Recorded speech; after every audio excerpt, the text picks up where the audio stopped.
So you likely heard the news yesterday. Pope Francis passed away. Easter Monday, April 21st. Yes, a significant moment. And beyond just the headlines, we wanted to really dig a bit deeper today. Exactly. We've pulled together quite a range of sources for this deep dive. Yeah. News analysis, his own writings like the encyclicals, theological takes. And even reactions from social media, YouTube, that sort of thing gives a broader picture. Right. The goal here is to try and unpack the significance of his time as Pope. Look at some of the complexities, maybe even contradictions that our sources point out. And think about what his death means now for the Catholic Church. We know you want to get a good understanding, but, without getting totally bogged down. So let's get straight to it. Okay, so his election back in March 2013, that followed Benedict VI resigning, which was huge news in itself. And choosing the name Francis. Right, after St. Francis of Assisi, that immediately signaled something, a different kind of focus. And his very first words to the crowd, "Please don't forget to pray for me." That really stuck with people. It did. It sort of foreshadowed those key themes, didn't it? Humility, definitely. Okay, yeah, let's unpack that. That call for prayer set a tone. Our sources consistently bring up that humility. And the focus on God's mercy, that was central. Plus, his global visibility was remarkable. And that concern for the poor, the desire he often expressed for a poor church for the poor. Yes. And alongside that, a real commitment to interreligious dialogue. That became a major pillar of his pontificate. And what's interesting looking back, based on the analysis we read, is that he wasn't really seen as just a transitional figure. No, not at all. The sense was he came in with a clear vision, a feeling that the church needed, well, a shakeup. That it had become maybe too set in its ways. Too clericalist was a term used. Exactly. Clericalism may be a bit distant from people's lives, especially the vulnerable. He seemed determined to change things. And his leadership style seems key here. One essay defined leadership as articulating a vision and getting others on board. Which he certainly tried to do. The essay also mentioned leaders symbolizing moral unity. How did his style fit that? Well, it seems he used his own story, his background, and the huge platform he had to communicate that vision. And he took a less formal approach in many ways, didn't he? Right, like choosing to live in the Domus Sanctae Marthae, the Vatican guest house, instead of the Apostolic Palace. And appointing women as full members of Vatican departments, the dicasteries, that was a significant move. More than just symbolic, yeah.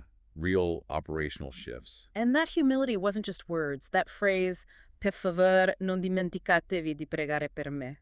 Everyone knew it. But it was backed up by actions, like a Holy Thursday foot washing. Yes, consistently doing that in places you wouldn't expect: prisons, hospitals, slums. Really connecting directly with people on the margins. And this focus on connection, well, it sometimes seemed to contrast with a strict focus on doctrine for some observers. Right, and here's where some of the tensions really start to show up in the sources. One analysis, from a more traditional viewpoint, called his pontificate marked by contradictions. Meaning?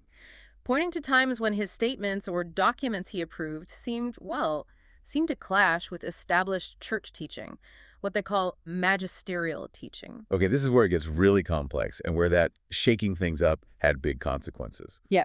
Like Emorus Laetitia. Yes, the exhortation on the family. The part suggesting divorced and remarried Catholics might, in some cases, receive the Eucharist. That definitely sparked a lot of debate about whether it aligned with previous teaching. It absolutely did. And then more recently, fiducia supplicans. The declaration about blessings for same-sex couples, but specifically non-liturgical ones. Right. And what's really interesting is the reaction from within the church hierarchy itself. You had cardinals, bishops, raising formal questions, dubia, they're called, asking how these things reconciled with doctrine. And according to our sources, Francis didn't directly answer those specific theological questions. Which, for his critics, sort of fueled the concern about departing from tradition. It wasn't just about the specific practices, like communion or blessings. It hinted at a potential shift in emphasis, maybe less legalistic, more focused on pastoral care and individual situations. That's why it was so debated. And looking at LGBTQ plus issues more broadly, Yeah. his tone was definitely different. More welcoming, perhaps. That "who am I to judge" line from 2013 really resonated widely. Sources mentioned his consistent call for acceptance for accompanying LGBTQ plus people, including kids. He also supported civil unions for legal protections, affirmed baptism for transgender people. And then fiducia supplicans, allowing those non-sacramental blessings. A big step for many. And if you link that to interreligious dialogue, you see a similar pattern of outreach, maybe looking for common ground. Which brings us to that statement attributed to him. All religions are paths to God. That caused some waves. Understandably, the online discussions we looked at showed a real spectrum of interpretation, Some felt it diminished the unique role of Jesus in Catholicism, while others tried to square it with church teaching, pointing to the Catechism, paragraph 843. which basically says the church sees good elements in other religions as a kind of preparation for the gospel. Sort of, it acknowledges that other traditions search for God and can contain rays of truth. The defenders argued Francis meant all religions represent that human search, even if Catholics believe the fullness of truth is in their church. But the online debates showed that idea that they're just different expressions of the same thing was controversial, seen by some as downplaying real doctrinal differences. Definitely a point of contention. Okay, shifting gears a bit to social justice and the environment. Laudato Si. That feels like a defining document. Absolutely. It powerfully connected environmental degradation with social injustice. Arguing they both come from a flawed view of human freedom, like forgetting we don't create ourselves. Exactly. And it wasn't just a vague plea, it was a deep call for a new dialogue about our planet's future involving everyone. It emphasized that everyone from any background can cooperate in caring for creation, And it had a really sharp critique of what he called the technocratic paradigm. warning against just looking for technical fixes while ignoring deeper problems. Precisely.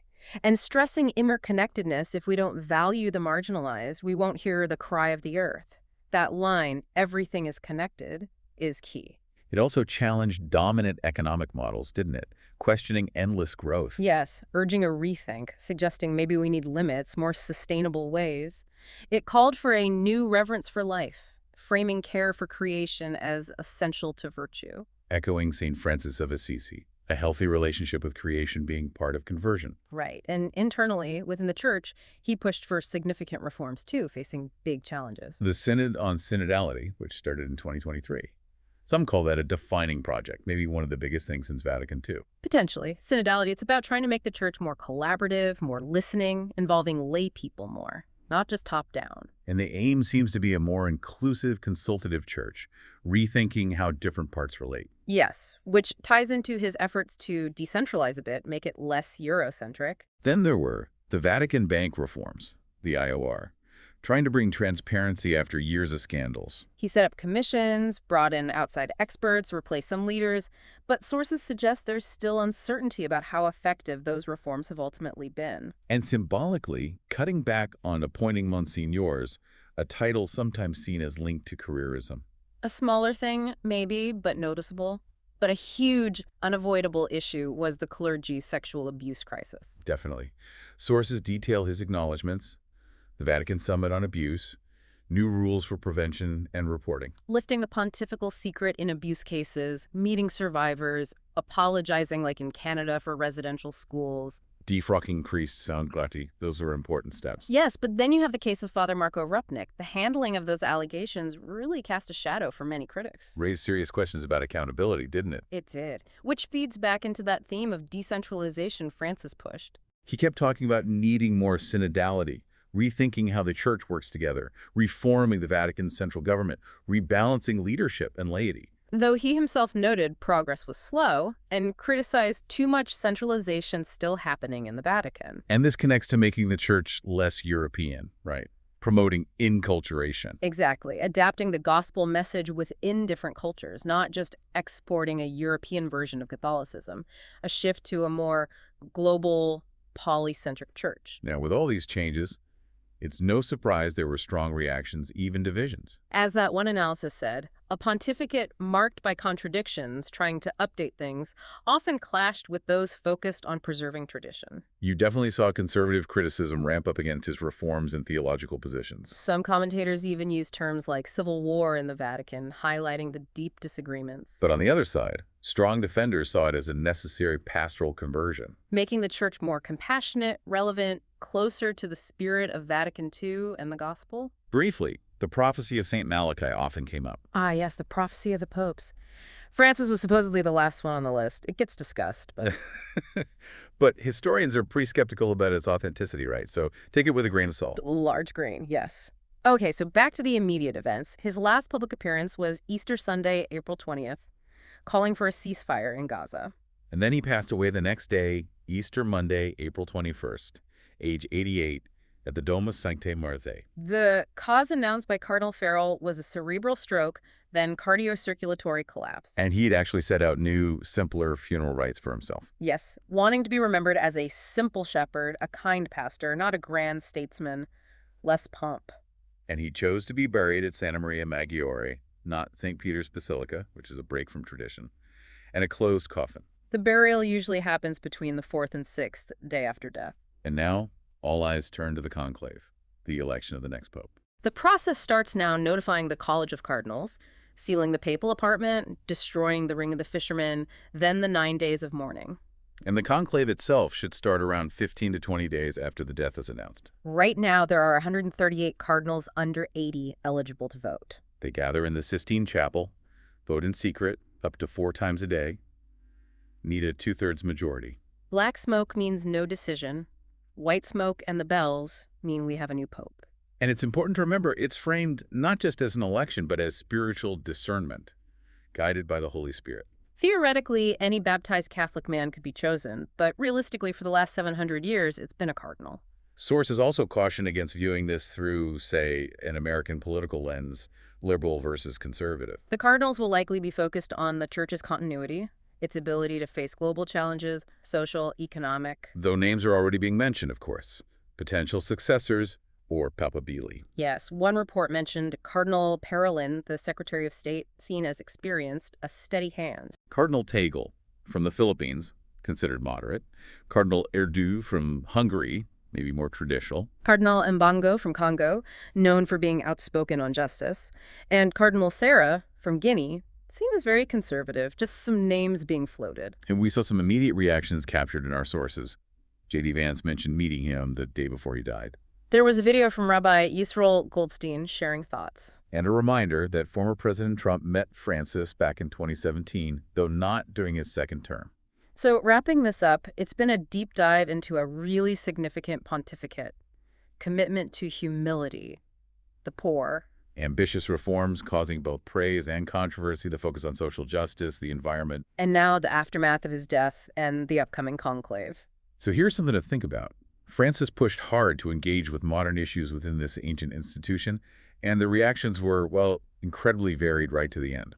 How will history judge his legacy? What parts the focus on mercy, the environmental calls, will have the most lasting impact? And maybe most importantly now, how will the next pope navigate the complex path Francis has charted? Lots to consider. We really encourage you to look into the sources yourself, reflect on this pivotal moment for the Catholic Church, and form your own perspectives.